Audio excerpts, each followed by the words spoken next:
Hello guys, so today it's another camera gear hunt. And again guys, from last camera gear hunt that we made, we bought a tripod.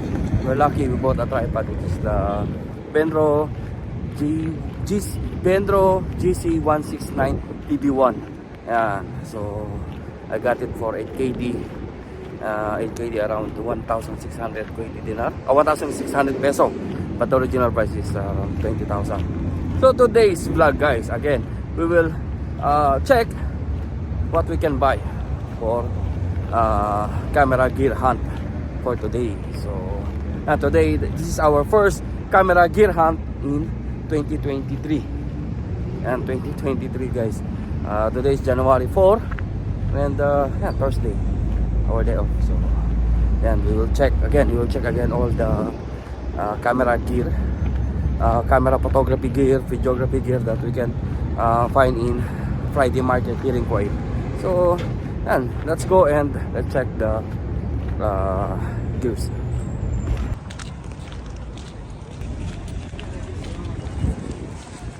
Oh, the first lens from Nikon 18105. Okay naman siya, pero may dent. Digital camera, but I'm not sure if working condition or just display. But we have bunch of compact cameras. Panasonic Lumix. Lumix, I don't know what Lumix Panasonic. Let's check the Panasonic. So an FD lens. I think this is an FD lens. So let's check. Can I see this one, pare? FD. Not sure what lens is this, but we'll check. Jupiter lens. Forgot this mounting, but it's Jupiter. 21 for 200mm f4, I think. Jupiter. Oh, 21mm. Oh, 21 plus 200 f2. f4. Forgot this mounting guys. I don't think it's not just comment below guys what is the amount of this lens. There's a Nikon camera, full pix, Nikon camera. Seiko BT200. It's 14. I think it's not. DJI remote. I think it's Mavic. Yeah, it's Mavic. Mavic remote. Let's see what DJI remote model GL200A. So I don't know what model of remote for this one for the DJI. It's another tripod here from Benro, but I think there's no plate. Yes, and we will check how much the price of this tripod and what the model. DJI also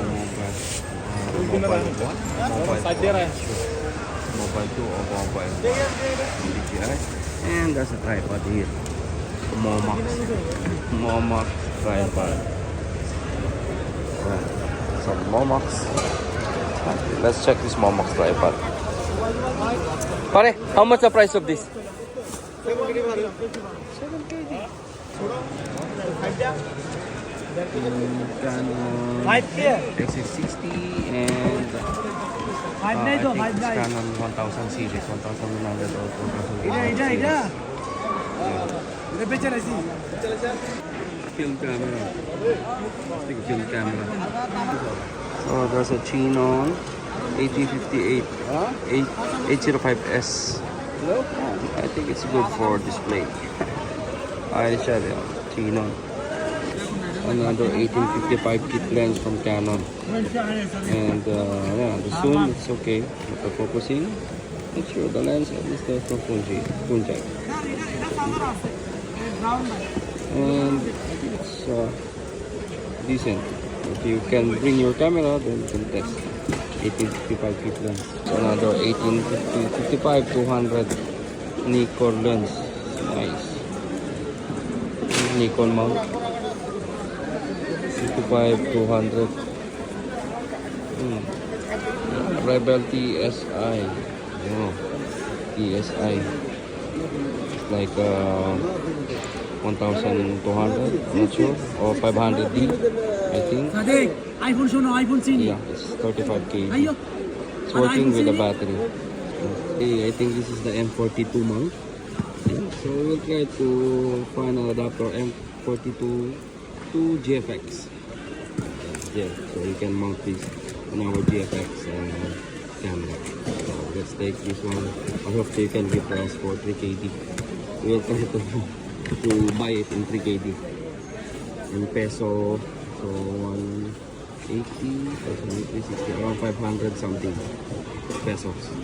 That's right.